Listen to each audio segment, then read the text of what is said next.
What seeds can you start in January and February? Or is it too early? If you're like me, you are itching to get started on this year's garden season. Today, I'm going to give you a peek into what seeds I start indoors in January and February and how you can adjust that timing if your climate isn't exactly like mine. Because here's the deal. The biggest mistake I see this time of year is starting seeds indoors too early. Stick to the end because I'll tell you exactly what can go wrong if you do that. That way, you can dial in the ideal timing for the first seeds that you want to plant in 2025. Welcome to the Beginner's Garden Podcast. I'm Jill, and I am so glad you're here. Regardless of whether your garden space is big or small, if you want to grow your own delicious vegetables, herbs, and even fruit, you are in the right place. Let's dig in. Do you know what my biggest pet peeve is this time of year? If you're a regular listener, you know. My skin crawls whenever I see advice online, in books, or anywhere really, that gives you a list of what you should plant and when based on your garden zone. If you're a new gardener, let me briefly explain. Your garden zone is your average low temperature in the winter. It is used to determine what perennial crops like trees, bushes, and herbs can survive your winter. Your zone does not dictate when you should plant crops in the spring. Is there a correlation between your zone and when you should plant? There can be, especially if you're comparing locations within a close geographical region. But if I'm in Zone 8A in Arkansas and you're in Zone 8A in Oregon, we will not be planting our spring crops at the same time. It's important for me to begin our conversation today with that information because when I tell you what I'm planting in January, it is not based on my zone. It's based on mostly my average last frost date, which is in early April. It's also based on how fast my weather in Arkansas gets hot because I can't grow some cool season crops like the ones I plant in January in the middle of the summer most of the time. So I have to plant earlier than, say, someone in Zone 8A in another part of the country that doesn't experience heat waves in June or even May like we do. Now, I don't want to get too off track with that. It's something I dive into much more in my online garden planning course, Dream to Garden, which will open again in February.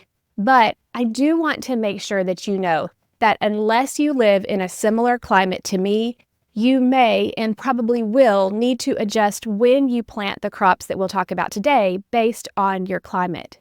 Now, I do have something to make that easier though for you. It's my when to plant chart that you can download for free. Check that out in the show notes to get it. So as we talk about what I'm growing indoors in January, if you're not in my similar climate, what might this mean for you? Well, here is how it will apply. Regardless of when you plant, most of the time, these crops will be among the first ones that you plant. So while you may not be planting them indoors in January, they're probably going to be some of the first ones that you plant in February or March. So take this as a cue to get ready and to know that these will probably be the first ones you plant whenever it's time to do so. So let's dive into the first plants that I start planting in January, and then we'll move on to February. All of these plants that I'm going to talk to you about today are those I'm starting from seed indoors. Now, if you're interested in indoor seed starting and how to do it, tonight we are having the winter workshop where I'm going to go into all of those details. So check out the information in the description or go to journeywithjill.net/winter workshop. But just so you know, all of these that I'm mentioning in January, I'm starting indoors. Number one is onions. Growing onions from seed has not been the easiest for me. So if you're a new gardener, you might prefer to buy onion transplants. But if you do want to grow from seed, they are the first ones that I sow indoors or in my heated greenhouse with supplemental grow lighting. Onions need about 10 weeks, even more. Honestly, all the charts say 10 weeks, but I usually give them 12 to or even up to 16, depending on how much light that I have inside before they're ready to plant outside. Now, when I plant them outside is usually about a month to 6 weeks before my average last frost date. Now, this is the case for me here in the South and in Arkansas, but I know from other northern gardeners that a lot of times you guys can wait a little bit longer, but we've got to get them planted outside earlier. And the reason is because where I am in Arkansas, I mainly grow short day and intermediate day onions. And the longer days that we start getting sooner will trigger those onions to bulb before the plant has time to develop enough top growth to nourish that bulb. Now, if you're in the northern tier of the US and you're planting long day onions, then you're not going to be as much as in a hurry as I am. Now, if this is all really confusing to you because this is the first you've heard about short day, long day, intermediate day onions, we do have other podcast episodes and YouTube videos that go in more depth into these topics, and we'll link all of those for you in the show notes. Now, along the lines with onions, I have a little bit of a confession. I am probably not going to grow onions from seed this year, mainly because I am now recording this in the middle of January and I feel like I've missed my window. Now, I could probably plant some intermediate day onions. I did that last year. I planted them a little bit later and I did get a later harvest, but the bulbs weren't huge. So if I do plant them from seed, I may decide in the next few days. We'll see. They will be ones that I know I'm not going to harvest until later. So I may end up going to my local garden center, or I may order online from Dixondale Farms to get transplants because those are ones that I know that I can grow well, whereas growing onions from seed can be a little bit tricky. Number 2 of the seeds that I'm starting indoors, and actually just did a few days ago, are broccoli, cabbage, and cauliflower. I start these seeds indoors typically in mid-January with the goal of transplanting them out in early March, about a month before my average last frost date. The timing is crucial for those of us in hotter climates because broccoli especially will fail if it's planted too late. And when I say fail, I mean that they are quick to go to flower in warm weather, causing all of that effort to go to waste. Now, again, if you're not in an area that gets hot very fast, then you probably have a little bit more leeway here. But come early May in Arkansas, and my broccoli starts to go to seed. So in order to get a harvest before that happens, I have to plant early. Number 3, another crop that I planted along with the others, is celery. Like onions, celery takes a long time to grow. I start my celery seeds inside at the same time that I plant broccoli and cabbage, typically mid-January, but I don't plan to transplant them into my garden until about 2 weeks before my average last frost date. Celery isn't as cold hardy as other cool season crops. It will take a freeze, but temps in the 20s can cause some damage. But because it also doesn't like the heat, it's important that I don't wait too late. Celery can be a little tricky to grow, but I have found that if I start them early enough and get them well established, and if I plant them just a couple of weeks before my average last frost date, and then cover if we get a late freeze, then usually that's the ideal timing for me. Number 4, another crop that I planted this weekend was my first round of lettuce. Now, I start my first round of lettuce indoors in mid-January with the purpose of transplanting them either outside or in my greenhouse in either late February to early March, depending on the weather. I do have to be vigilant to cover when temperatures get too much below freezing, but by starting my first round of lettuce early, I'm able to get a quicker harvest. For these first plantings, I choose more cold-tolerant varieties like Winter Density and Tango. And then what I'll do a couple of weeks later, in late January, is I'll start a second round of lettuce indoors to keep successions going throughout February. Now, I can continue those indoor successions through February, and then if I wanted to, by the time March comes around, I can directly sow them in the garden if I want to. But I really do like getting lettuce started indoors and then planting them out where I want them to go. But if you don't have a grow light setup and you just want to plant lettuce seeds directly in the ground, you can wait a little bit longer when the soil temperature warms up. I would say around 60, maybe 50s probably would work too. And then you can directly sow those into the soil and they'll sprout just fine. Number 5 is parsley, feverfew, echinacea, oregano, and other slow-growing, cold-hardy herbs. Many perennial herbs like these planted from seed can take a really long time to germinate and grow. They aren't the easiest to see through all the way to transplant, but with some indoor seed starting skill, they are great options to save money on expensive transplants. I start these in mid-January and often keep them in my greenhouse. Now, I don't start all of them every year. Like this year, I don't need many of those. But if I wanted some of them, then this would be the time that I wanted to start them. I think this year parsley was the only ones of those that I'm actually growing. I still have plenty of echinacea and marshmallow in my garden, so I'm not doing any more of those. The reason I feel comfortable starting these now is that these are perennial crops in my climate, well, except for parsley, which is a biennial, which basically means it's going to last a winter. So what this means is that because they would normally survive my winter, I'm not worried about keeping them warm. So I'm not necessarily needing to start them indoors under a grow light. I could, but I don't necessarily have to. So this might be something that if you don't have a grow light setup, but you have some way to maybe protect in a greenhouse type setup with or without heat, then this would be an ideal option for you. Because in nature, they would grow on their own soon anyway.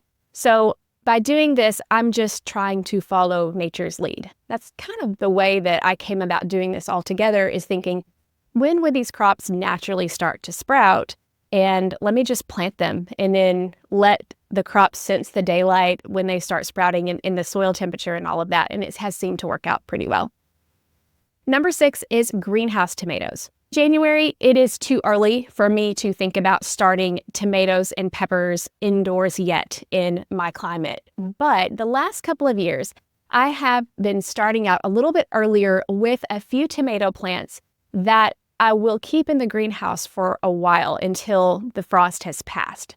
So what happened last year is I planted from seed at the end of January 29th. And then when I potted them up, I eventually put them into a grow bag, which was in my greenhouse. And then there I was able to care for them until the frost had passed. Then I moved them outside where they could continue growing. What ended up happening there is that I was able to get a harvest off of these tomatoes about a month before the tomatoes that I planted at the regular time, where they didn't actually go outside and weren't to the right size until after the average last frost date. So that enabled me to have an earlier harvest of tomatoes, which is one thing a lot of you guys want to do as well. The key to this was definitely to have a heater in the greenhouse to be able to make up for those cold, freezing nights. If you don't have a heater in your greenhouse, you can still do something like this as long as you bring in your plant either inside or in your garage or somewhere to keep it protected, and then just put it outside during the sunny days. That's one way you could work around and be able to get a plant or two a little bit earlier than normal.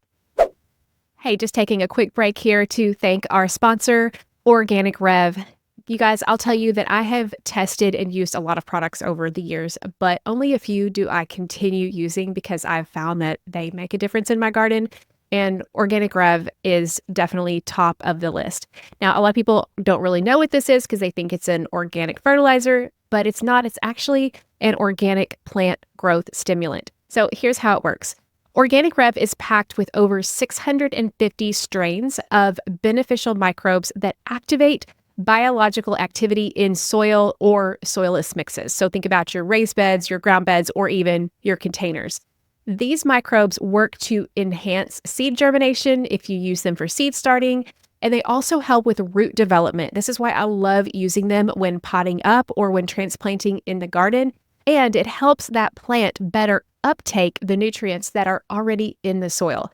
What this means for your plant and for your crops is that you'll get stronger, healthier roots, which mean faster growth, more robust plants and seedlings, and a higher chance when you're using it to transplant for transplant success. So how do you use Rev? Most applications use 1 ounce per gallon. So all you have to do is dilute this. This is 32-ounce bottle here. You can get 32 gallons of this.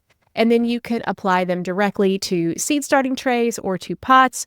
You could use it as a regular watering solution during the growth, or if you're using it to pot up or to transplant, I like to mix about half and half Rev to water and then dip the root ball in it. That's really given me the best results, but I swear by this stuff. I use it all the time. To get 10% off of your order, just try it out for yourself. You can use my code JILL10. Just go to organicrev.com. You can check out the link in the show notes. And we are grateful for them to continue to support the podcast. And that's only possible because so many of you guys have found that it works so well in your garden that you continue to buy it too. So if you're new to Organic Rev, check it out for yourself. and see how it works for you in your garden. Organicrev.com and use my promo code Jill10 to get 10% off of your order. Moving on from January to February, because don't we all just want to skip from January to February? January is the longest, hardest month, I'll tell you. But I think this will be helpful to talk about also because many of you guys live in areas that are actually warmer and more southern than mine. So these may be ones that you are going to be planting sooner. You might be planting these more like January than February. But these are the crops that I will start indoors in February. Number one is beets. I don't know if you remember this, but last year I did a trial in my spring garden of testing whether beets that I directly sowed into the garden or beets that I started indoors and then transplanted worked better, which ones gave me bigger harvests. And from what I found last year, the ones that I transplanted actually gave a bigger harvest. Now, I didn't transplant them when they were really large. I actually sowed them in the 16-cell Epic cell trays, which are tiny little squares. So essentially, I just sowed them indoors, waited for them to sprout, and then I transplanted them out. So essentially, I just pre-sprouted them. They didn't even have true leaves yet when I transplanted them out. But by doing that, I feel like they were able to get a jump start on the season, partly because I was able to get them to all sprout in warmer soil inside as compared to cold soil outside. And they were just able to get established quicker and be able to grow with the sunlight and with the natural cadence of the season. And I feel like it just worked really well. Now, the ones that I directly sowed did just fine too. I mean, this is the way I've been planting beets for years, but I really did like the results that I got from indoor seed sowing these beets. So I'm going to do it again this year, see if I get the same results as last year, because I think when we test something for 1 year, what does that give us? It gives us, this is what happened 1 year. And I feel like you have to repeat tests to be able to truly determine whether this is something that's going to stick and something that we want to continue to be able to do in our gardens. So I'm going to look to sowing these beet seeds indoors about mid-February. And then the goal will be to transplant them about 2 to 4 weeks later, up to mid-March. Now, if I were to directly sow those beets in the garden, I would directly sow them in early March, typically.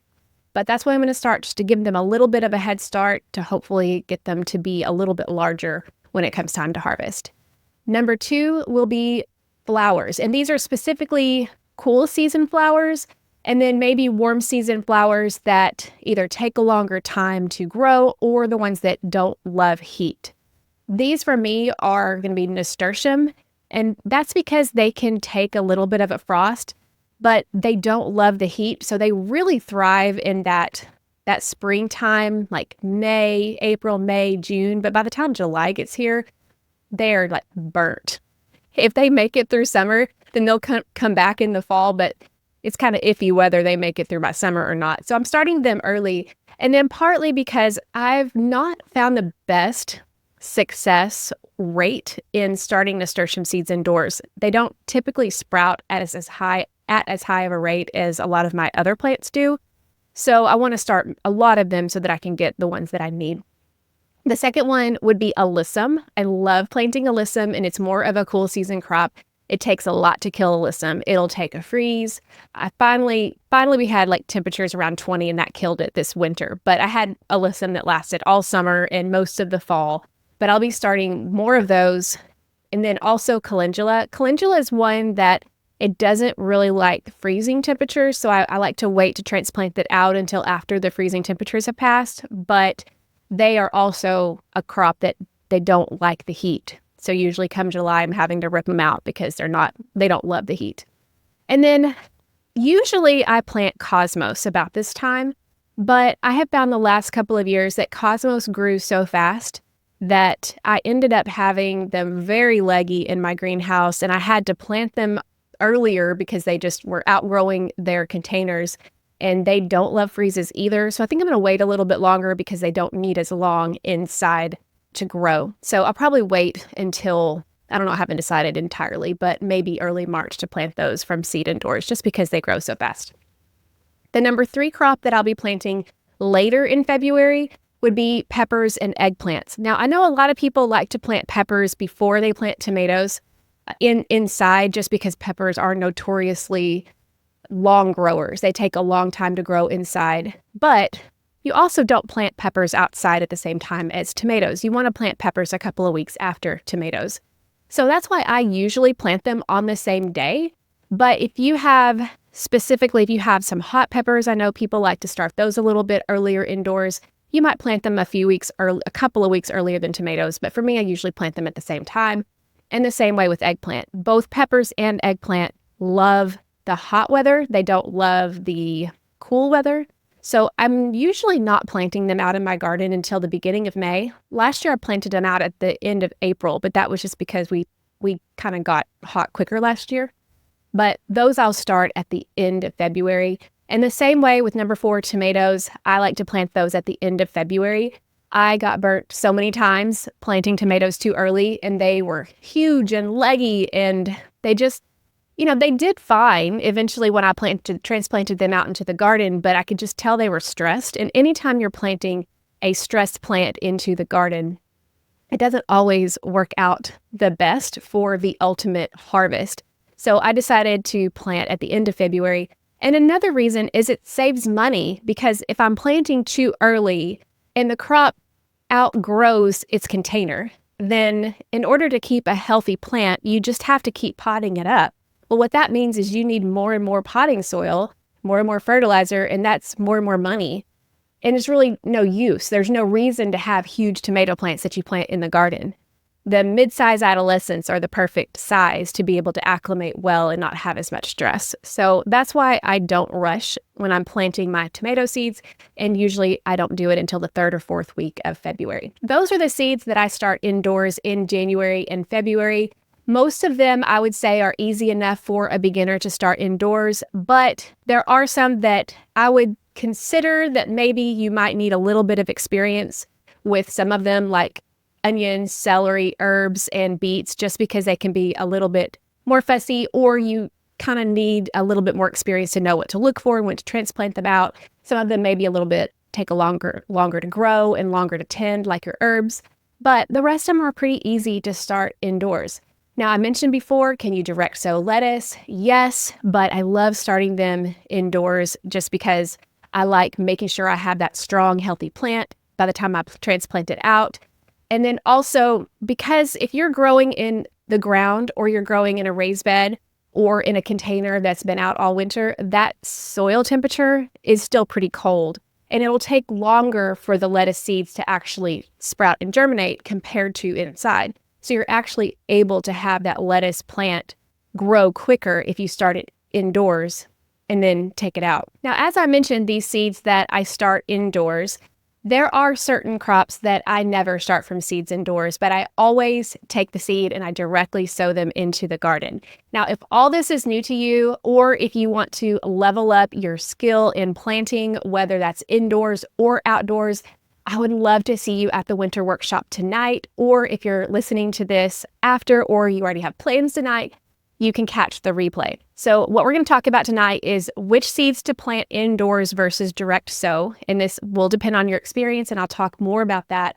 I'll also have a full training on indoor seed starting, from selecting your supplies to planting to growing.